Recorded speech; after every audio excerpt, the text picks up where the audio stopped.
मित्रांनो, आत्मनिर्भर हा शब्द आजकाल खूप चालत आहे. यावर खूप जोक पण बनत आहे, थट्टा पण केली जात आहे. पण खरी गोष्ट ही आहे की आपण याचा खरा अर्थच नाही समजत आहोत. पण मी तुम्हाला सांगू शकतो की ॲज अ इंडिव्हिज्युअल तुम्ही आत्मनिर्भर कसे बनू शकता आणि का तुम्हाला आत्मनिर्भर बनलं पाहिजे. मी हे मानतो की आपल्या देशातील प्रत्येक व्यक्ती जर स्वतःला आत्मनिर्भर बनवत असेल तर हा देश पण आत्मनिर्भर बनून जाईल. कारण की नागरिकांनीच मिळून देश बनतो. आपणच देश आहोत आणि आपणच भारत आहोत. चला तर सुरू करूया एका खऱ्या कहाणीने. पण जर अजूनपर्यंत तुम्ही या चॅनलला सबस्क्राईब केलं नसेल तर प्लीज सबस्क्राईब करून द्या. एक मुलगा होता जो फार गरीब फॅमिलीला बिलॉंग करत होता. पण अभ्यासात तो खूप हुशार होता. नेहमीच तो टॉप करत होता. त्याच्या सोबतचे स्टुडंट त्याला जळू लागले होते. तर त्याच्यापासून खूप जास्त जळणाऱ्या स्टुडंटनी प्रिन्सिपल जवळ सांगितलं की त्यांच्या बॅगमधून पैसे चोरी होत आहेत आणि त्यांना त्या मुलावरच शक आहे आणि त्यांना पूर्ण विश्वास आहे की त्यांचे पैसे तोच मुलगा चोरतो. प्रिन्सिपलने आश्वासन दिलं की ते चौकशी करतील आणि जर तो दोषी आढळत असेल तर त्यावर ॲक्शन पण घेतील. प्रिन्सिपलने चौकशी करणे सुरू केलं आणि त्याच्यावर नजर ठेवणे पण सुरू केलं. तर त्यांना माहिती पडलं की तो मुलगा सुट्टीनंतर रोज एका माळीजवळ जाऊन काम करत होता. प्रिन्सिपलला हे माहीत झालं होतं की तो मुलगा खूप इमानदार होता. माळीजवळ जाऊन तो जे पैसे कमवत होता त्यातून तो शाळेची फी भरत होता, पुस्तकं खरेदी करत होता आणि जे पैसे वाचत होते त्यातून तो जेवण करत होता. हेच त्याचं रुटीन होतं. शाळेत जात होता, माळीजवळ जाऊन काम करत होता, स्वतः कमवत होता, स्वतःची फी भरत होता, स्वतःची पुस्तकं विकत घेत होता आणि आपल्या जेवणाची सोय पण स्वतःच लावत होता. इन शॉर्ट, तो मुलगा आत्मनिर्भर होता. तर एक दिवस त्या प्रिन्सिपलने सगळ्या मुलांना उभं केलं आणि म्हटलं की बेटा, मी पाहिलं आहे की तू खूप मेहनत करतो, अभ्यासात पण चांगला आहे आणि बाहेर पण काम करत आहे. तू आपल्या शाळेची फी माफ का नाही करून घेत. त्यावर तो मुलगा म्हणाला की सर, मी स्वतःला एवढा जबाबदार आणि आत्मनिर्भर मानतो की मी स्वतः माझी फी पे करू शकतो. मला माहीत आहे की माझ्यासोबतचे जे स्टुडंट आहे त्यांचे पेरेंट्स मेहनत करून त्यांची फी भरत आहेत. पण जर मी एवढा कॅपेबल आहे, मी जर आत्मनिर्भर आहे, तर मी माझी फी माफ का करून घेऊ. आणि सर, मी तुमच्याकडूनच तर शिकलो आहे की व्यक्ती नशिबाने महान नाही होत, तर आपल्या कर्मांनी, आपल्या ॲटिट्यूडने महान होतो. हे ऐकून प्रिन्सिपलला फार प्राऊड फील झालं आणि ज्या मुलांनी त्यांची कंप्लेंट केली होती त्यांची मान लाजेने खाली झुकली. त्या मुलाचं नाव होतं बंकिमचंद्र चट्टोपाध्याय, ज्यांनी वंदे मातरम हे गीत लिहिलं होतं. तर हा असतो आत्मनिर्भर लोकांचा ॲटिट्यूड. जर तुम्ही 12वीत असाल आणि जर तुमची फी अजूनही तुमचे पॅरेंट्स भरत असतील तर तुम्हाला सिरियसली विचार करावा लागेल. सेल्फ रिस्पेक्ट नावाची एक गोष्ट असते ज्याची तुम्ही धज्जिया उडवत आहात. तुम्ही 12 वर्ष शाळेत शिक्षण घेतले, 3 वर्ष ग्रॅज्युएशनमध्ये घालवली, एकूण 15 वर्ष. आणि जर आता तुम्ही कोणत्या कंपनीत जॉबसाठी अप्लाय करता तेव्हा स्वतःला फ्रेशर लिहिता. 15 वर्ष तुम्ही एका गोष्टीत लावली आणि अजूनही तुम्ही फ्रेशर आहात. का? तर तुम्ही फ्रेशर आहात कारण की तुम्ही कोणतीच स्किल नाही शिकली. तुम्ही फक्त एका युजलेस डिग्रीसाठी मेहनत करतच जात होती, ज्यासाठी तुम्ही 15 वर्ष घालवलीत आणि तुम्ही फ्रेशरचे फ्रेशरच राहिले. जर तुम्ही हे 15 वर्ष सोडा, जर तुम्ही फक्त 2च वर्ष एखाद्या स्किल शिकण्यात मेहनत केली असती, जर कोणत्या एका गोष्टीचे एक्सपर्ट बनले असते, तर तुमच्याजवळ कंपनीची लाईन लागली असती. कारण की मार्केटमध्ये एक्सपर्टची गरज आहे. जर तुम्ही आत्मनिर्भर नसाल तर त्याचं सगळ्यात मोठं कारण हेच आहे की तुम्ही स्किलच्या मागे नाही तर तुम्ही डिग्रीच्या मागे धावत होते. जास्तीत जास्त लोक योग्य वेळेची वाट पाहत राहतात. डिग्री मिळेल तर मी तसं करेल, तसं होईल तर मी असं करेल, असं होईल तर मी मग तसं करेल. मी तुम्हाला एक कटू सत्य सांगू इच्छितो. जे पण काम तुम्हाला करायचं असेल त्याला करायचा बेस्ट टाइम काल होता जो निघून गेला, पण सेकंड बेस्ट आज आहे. तुम्हाला याला निघून नाही जाऊ द्यायचं आहे. वाट पाहत राहाल तर कधीच आत्मनिर्भर नाही बनू शकाल आणि हळूहळू फॅमिलीमध्ये तुमची रिस्पेक्ट पण कमी होत जाईल. त्याने ऐकायला मिळत राहतील की बस फुकटचं खात राहतो आणि बसला राहतो. तर आत्मनिर्भर बनण्यासाठी तुम्हाला योग्य वेळेची वाट पाहत नाही बसायचं. तुम्हाला आजपासूनच स्किल डेव्हलप करण्यात लागून जायचं आहे. आता बरेच लोक म्हणतील की सर, कोणती स्किल डेव्हलप करावी.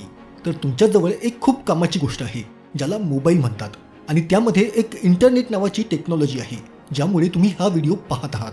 तर तुम्हाला गुगलवर जायचं आहे आणि त्यात सर्च करा की अशा कोणत्या स्किल्स आहेत, त्या कोणत्या एक्सपर्टीज आहे ज्याची येणाऱ्या वेळेत डिमांड राहणार आहे. आणि कोणतीही ॲडवाईस मानण्याच्या आधी तुम्ही हे पाहून घ्या की देणारा कोणी एक्सपर्ट आहे की नाही. तर आत्मनिर्भर बनण्यासाठी दुसरी गोष्ट, तुम्हाला इतरांना परमिशन मागण्याची सवय सोडावी लागेल. जेव्हा तुम्ही कोणतंही काम करण्याआधी दुसऱ्यांना परमिशन मागत असाल, तुम्ही दुसऱ्यांना विचारता की ही आयडिया आहे, करू की नाही.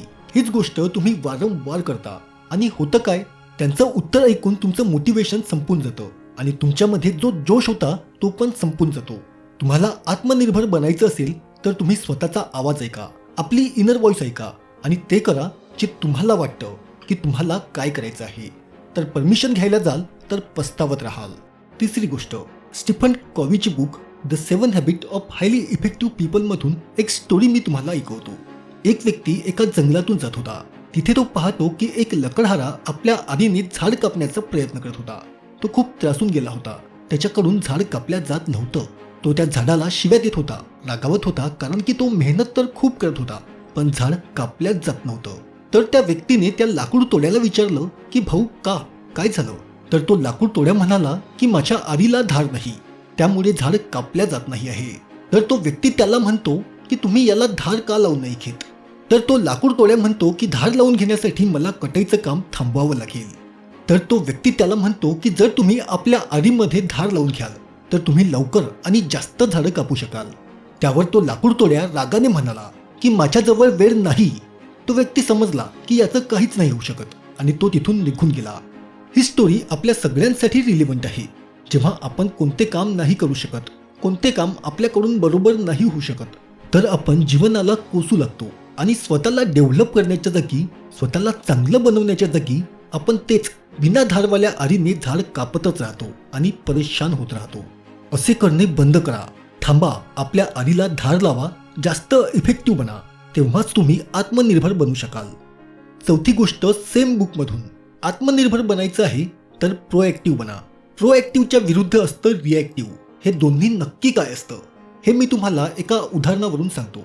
समजून घ्या, एक व्यक्ती आहे जो बेरोजगार आहे आणि त्यामुळे त्याला ताने मारल्या जातात. आता जर तो रिॲक्टिव्ह असेल तर तो उत्तर देईल की तुमच्यामुळेच मी बेरोजगार आहे. तुम्ही मला चांगल्या शाळेत नाही टाकलं, तुम्ही मला चांगल्या कॉलेजमध्ये नाही शिकवलं, तुम्ही हे नाही केलं, तुम्ही ते नाही केलं. पण जर तो व्यक्ती प्रोएक्टिव्ह असेल तर तो आपल्या बेरोजगार असण्याची जबाबदारी घेईल. तो बेरोजगार आहे कारण त्याने कोणतीच नवीन स्किल नाही शिकली. तो बेरोजगार आहे कारण त्यांनी कोणती नवीन प्लॅनिंग नाही केली. तो बेरोजगार आहे कारण तो केअरलेसपणे जगत होता. हा व्यक्ती रिअलाइज करेल की चुकी माझीच आहे आणि मलाच याला ठीक करावं लागेल. मीच आहे जो माझी लाईफ बदलू शकतो. याला म्हणतात प्रोएक्टिव्ह अप्रोच. तुम्ही मला कॉमेंट करून सांगा की तुम्ही आपल्या लाईफच्या कोणत्या भागात प्रोएक्टिव्ह आहात आणि कोणत्या भागात रिॲक्टिव्ह आहात. या व्हिडिओला ओव्हरऑल पाहाल तर मी बोलत आहे ॲटिट्यूडबद्दल. काय तुमचा ॲटिट्यूड भेट बकरीसारखा आहे जे त्यांच्या मालकाच्या मागे चालतच राहतात. त्यांना माहीतच नसतं की ते कुठे जात आहेत. त्यांचा मालक त्यांना कसाही जवळ नेऊन कापून पण टाकतो तरी ते त्याच्या मागे चालतच राहतात. ते आपलं डोकं अजिबात वापरत नाहीत. पण एक वाघ, तो राज्य करतो. त्याला माहीत असतं की हिंमत हवी असते इथे उभं राहण्यासाठी आणि आपल्या आयुष्यासोबत लढण्यासाठी, आत्मनिर्भर बनण्यासाठी. ताकद पाहिजे आपली मनचाही मंजिल मिळवण्यासाठी आणि जर दुसरे साथ सोडत असतील तर पुढे पाऊल टाकण्यासाठी. तर कसा आहे तुमचा ॲटिट्यूड, वाघासारखा की त्या भेड बकरीसारखा? आणि हे मी तुम्हाला कॉमेंट करायला नाही सांगत आहे. हा प्रश्न तुम्ही स्वतःला विचारा. तर या होत्या काही गोष्टी आत्मनिर्भरतेवर. आता मी या व्हिडिओला समराईज करतो आणि तुम्ही या व्हिडिओला लाईक करा. मला खूप चांगलं वाटतं की यार या जगात खूप प्रेमळ लोक आहेत. तर जर तुम्हाला आत्मनिर्भर बनायचं असेल तर 4 गोष्टी लक्षात ठेवा. पहिली गोष्ट, योग्य वेळेची वाट नका पाहू. कोणताही योग्य वेळ येणार नाही. आजच आहे योग्य वेळ. तर तुम्हाला काय करायचं आहे? तुम्हाला आपल्या स्किलला डेव्हलप करायचं आहे. तुम्हाला कोणत्याही 1 किंवा 2 कामात एक्सपर्ट बनायचं आहे, कारण की या जगात एक्सपर्टचीच व्हॅल्यू असते. रिपिटेटिव्ह आणि एकसारखे काम करणारे तर भरपूर मिळून जातात. दुसरी गोष्ट, इतरांना परमिशन नका मागू. स्वतःवर विश्वास ठेवा. इतरांना परमिशन मागाल तर त्यांच्या गोष्टी तुम्हाला डिमोटिवेट करून टाकतील. स्वतःवर विश्वास ठेवा आणि आपल्या निर्णयावर विश्वास ठेवा. तिसरी गोष्ट, फक्त मेहनतच नका करत राहू. हे पहा की रिझल्ट पण मिळत आहे की नाही. मिळत नसेल तर कुठे कमी पडत आहे, ती कोणती गोष्ट आहे किंवा कोणती स्किल आहे ज्यावर तुम्ही फोकस नाही करत आहात. आधी स्वतःला काबिल बनवा आणि मग प्रयत्न करा. म्हणजे आधी आपल्या आरीवर धार लावा आणि मग झाड कापा. चौथी गोष्ट, प्रोएक्टिव्ह बना. म्हणजे एक जबाबदार व्यक्ती बना. जोपर्यंत तुम्ही आपल्या परिस्थितीची जबाबदारी नाही घ्याल तोपर्यंत तुम्ही समोर नाही जाऊ शकत. प्रोएक्टिव्ह होण्याचा एक अर्थ हा पण आहे की जे काम तुम्हाला दिले जात असेल त्यापेक्षा जास्त करा. जी जबाबदारी तुम्हाला दिली आहे त्यापेक्षा जास्त जबाबदारी घ्या.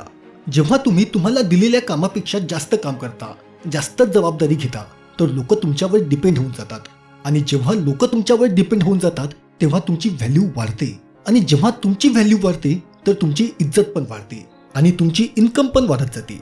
समजले? तर मित्रांनो, आजच्या या व्हिडिओमध्ये एवढंच. जर तुम्हाला आपल्या लाईफमध्ये पॉझिटिव्ह चेंजेस आणायचे असतील तर आमच्या या चॅनलला सबस्क्राईब नक्की करा आणि बेल आयकॉनवर क्लिक करा, कारण की तुमच्या लाईफमध्ये पण दर हप्त्याला ही पॉझिटिव्हिटीची घंटी वाजत राहील.